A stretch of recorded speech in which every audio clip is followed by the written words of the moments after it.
So just to explain why I might have a few hairs less on my head, I was in the bathroom, no need for detail, and I hear this noise.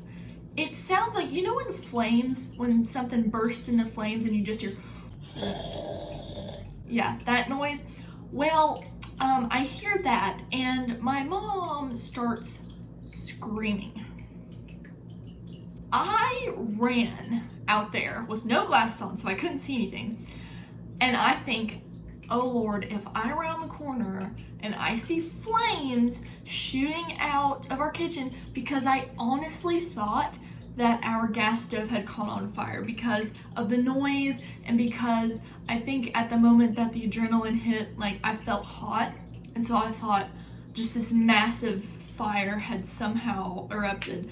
What had happened was my dad was working in their bedroom on the bathtub, and when he turned the water back on, one of the handles just blew off and water started shooting up like a geyser, hitting the ceiling everywhere, which is the noise I heard that also sounded like flames. So everything's dry, under control, but if you see a few, gray hairs, that's why.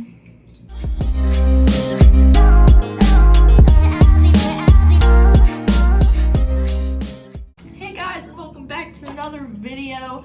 I'm actually very excited for today because I'm going to be answering some of y'all's art questions, just questions in general about maybe about me or about some of my art supplies I would recommend. Let's just get into it. Okay, so Sweet Corn asked, when we draw regularly, we can see changes in our art. At what moment did you realize that you developed a particular art style? Anything you'd like to share about it? Okay, so my particular style per se is ever changing. I feel like more recently that I've been trying too hard to develop my own art style, because often when I do, I end up comparing it to others, and I usually go for a more unrealistic sort of animated style, and I feel like most people kind of adapt to that as their normal style, although all styles vary, but it usually ends up being a more animated version of realism.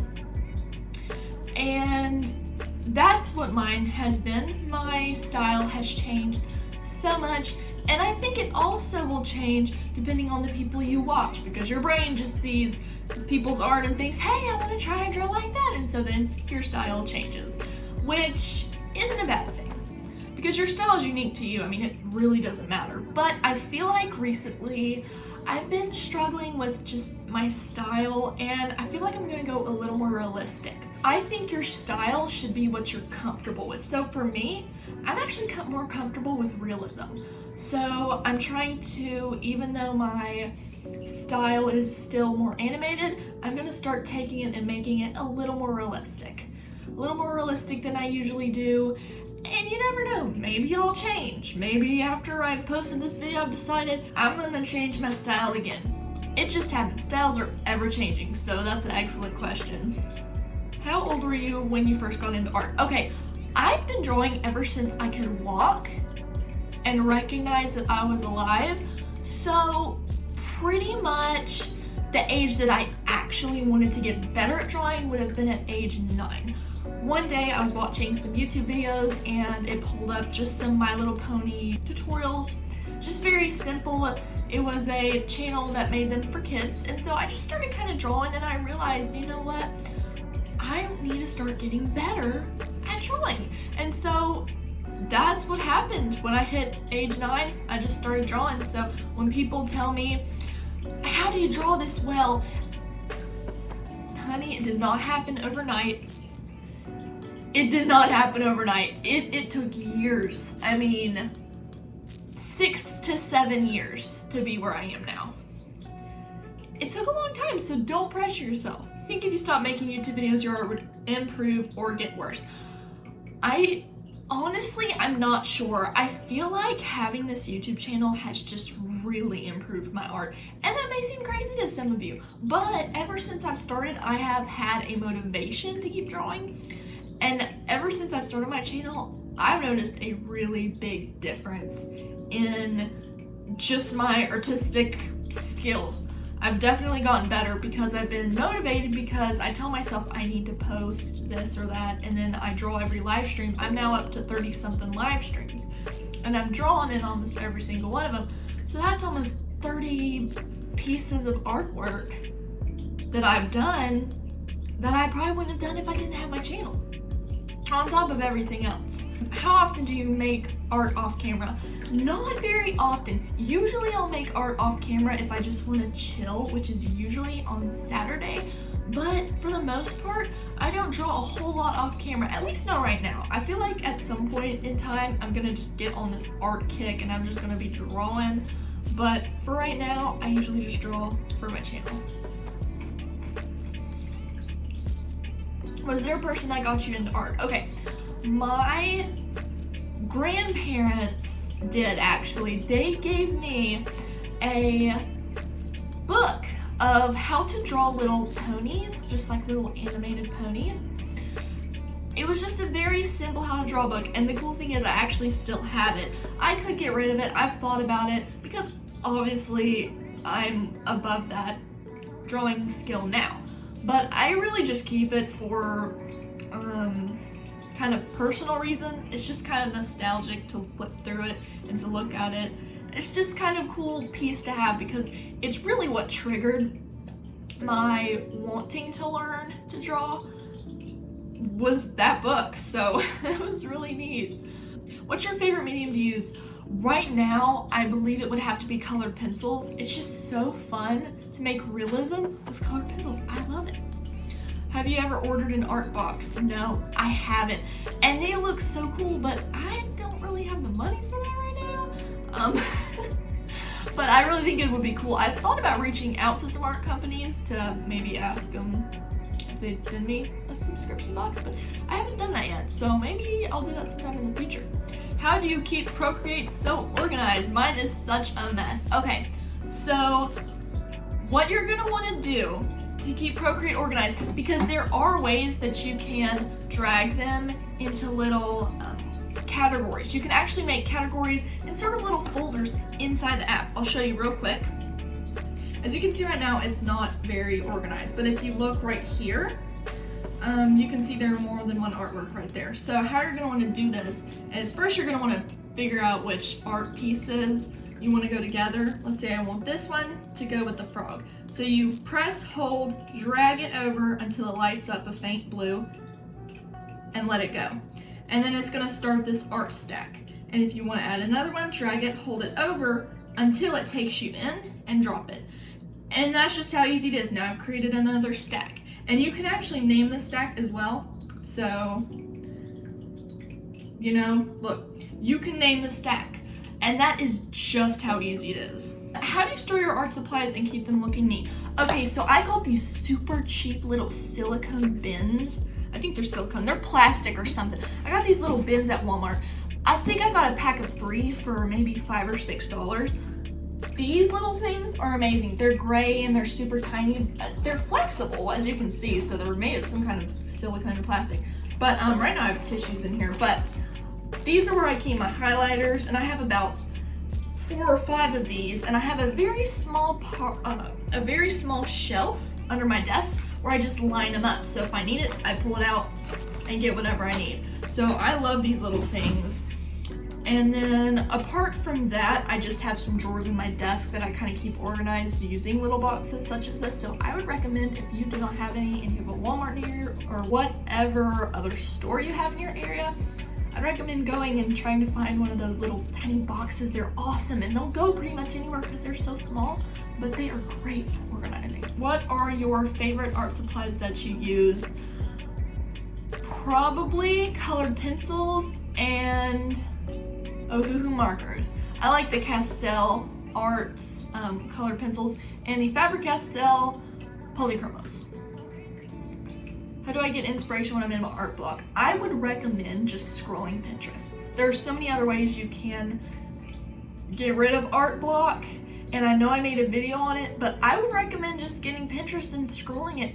And if you really if you've tried all the different methods and you can't, just take a break. Just take a break for a few days. You don't have to draw every day, but if you feel like you're kind of stuck in a rut, just take a break. It's okay. Where do you keep your drawings, sculptures, paintings, etc.? Okay, so also at Walmart, and I can't show it because it's under my desk, there's a big box, just a big box bin. It's glittery, and I can just pull it out, and inside I keep all my books just kind of stacked where I can pull one out, and I have one where I just put all my sketchbooks. So if you can get one that you can slide under a desk or any other little area, I would recommend getting one of those. They're perfect for just sliding your books into. And if I have any just spare sheets of paper with art, I actually have a specific folder where I can just slide them into the little page protectors. So all my art books are together in one bin. Inspiration. My inspiration comes from many different places, but usually it's Pinterest. Also you guys. But whenever I draw, sometimes it's things that have happened in my life, like whenever I met little bird, Robert, well, not little, he's Big Bird, but I met Robert, the sandhill crane, and I thought he was just beautiful, and so I googled some photos of sandhill cranes and I drew them. So inspiration just come from anywhere. It could come from something that happened in your life. If you remember something from a dream, maybe you could draw it. What type of art supplies do you use? What's the brand? And where do you keep your art? Okay, I keep my art in my desk again. I have drawers in different places where I put them, but I usually just keep them in a bin. Actually lately I've started just putting them all under my bedside. As you can see, there's my paints, my pencils. I kind of just have them stacked in there like Jenga right now. Castle Arts, Ohuhu, Copic, Chocola, Apple and Barrel. Those are the different brands and various things I bought. I did make a video on this previously, so check that out if you haven't already. It might be helpful. How did you get the idea for Jeremy? I met Jeremy the little frog when we lived in a house before we moved here. Every night there would be this little frog, and he'd be outside when I went out to let the dogs out. Jeremy the frog, he would be sitting up on the wall or something, but every morning he'd be gone. So I ended up naming him, and every night I looked forward to going out there and just seeing him up on there, and almost every night he was there. Is it a bad idea to not have an art style? No, it's completely up to you. I mean, you can have an art style if you want to. You don't have to have an art style. It really just depends. It depends on what you want. I've heard some people say that you have to have one, and others say that it's fine to have multiple. It's pretty much up to you. One thing I know is art styles are ever changing, so if you can't hang on to one specific art style, it might mean you're improving, because a lot of the time when you improve in art, your style changes. Is your off-camera art better than your camera art? I would say probably about equal to my on-camera art. Sometimes it might look a little more detailed, the ones I do off camera, because I take a lot more time to do them. I take a couple days and I just work on them every now and then. So I would say my off camera art might be a little more detailed, but I don't know if I'll go as far as to say better. Is it fine to have more art styles? Yeah, it's okay. Honestly, I think the people saying you can or you can't, a lot of it's based on personal preference. I just think an art style, it's up to you. You're a unique person. You can have one style, you can have multiple styles of drawing. I love to stick to realism. I love that style of art, but if you have multiple styles that you love, just do it. Can we use sketch pens instead of markers? Are they the same? Sketch pens. I'm not sure what sketch pens are. I might have to look those up, and I will get back to you on that. Where is your go-to place to buy art supplies? Amazon, Blick.com, Jerry's Artorama, that's another website. Also Michael's, the store, like Michael's Craft Store. I get stuff from there sometimes. Any tips in coloring? Well, besides staying in the lines. Experiment with shading. Just experiment with shading. I think one thing that people can do to improve their art is just maybe watch videos or look at what other people do when they shade, because shading adds so much more life to drawings when you color it. It really does. Sometimes you don't have to color an art piece. I mean, you don't have to color it if you don't want to. But I do think it just adds a lot of life to the piece. What exactly is art block? Okay, so for some of you that may not know what art block is, a lot of artists have it. Art block is whenever you want to draw, but you have no idea. You look, but you can't think of anything that you want to draw or create. So you feel like you're blocked. Your ideas are just blocked, which is why it's called art block, because you want to make art, but you feel blocked. You can't come up with anything. And a lot of artists have that. So yeah, so that's art block. How to use white gel pens. Okay, so I love white gel pens. I use these a lot for realism. The brand I would suggest would be the Jelly Roll with the G-E-L-L-Y roll. These are Japanese brand, but you can find them anywhere. You can find them on Amazon, Walmart, pretty much any craft art supply store you can find these. These are fantastic. I would recommend using these if you make an eye, like a realistic eye or an eyeball. Use these to add those little highlights in the eye. These are fantastic for that. I used to go crazy with these. I used to use these for everything. I use them to highlight my little animated drawing things. And they looked good, but I think I might have used it a little too much. So if you're focusing more on realism, I would recommend you just use these for eyes, maybe little pieces on the clothing, like in the hair maybe. Sometimes when I'm doing realism and I'm doing birds, there are these really white little feathery things. I will use this for that. But as far as cartoons sort of use it, just use it to highlight any area. In cartoon art, it's actually quite good for, like the hair at the top of the head, as you can see where there's some lighting. This is how I used to use it. Like if you see where the light bounced off, I used to just take a pen and just kind of draw that on the head. It's kind of harsh, but I think it would do well with that. I mean, that's what I used to use it for, but now I just use it for realism. So I'm sure there are some videos on YouTube. I've just never thought to look them up, but if you want, maybe search how would you use a white gel pen or a highlighter pen. If you haven't searched that up already, you might find some helpful videos. I mean, I don't know, I've never searched, but you might find something helpful. I hope I was able to answer all your art questions. At some point in time, we will probably do this again. So if your question wasn't answered, just save it until I ask again, because trust me, I'll probably be making another one of these. My views have been seeming to drop more recently. So if there are any video ideas that you think might be needed more than what I'm making, maybe that people would like more or that you would like more personally, just let me know and I'll get on that. As always, thank you for watching. Thank you for supporting my channel. You're awesome. And I will see you in the next video.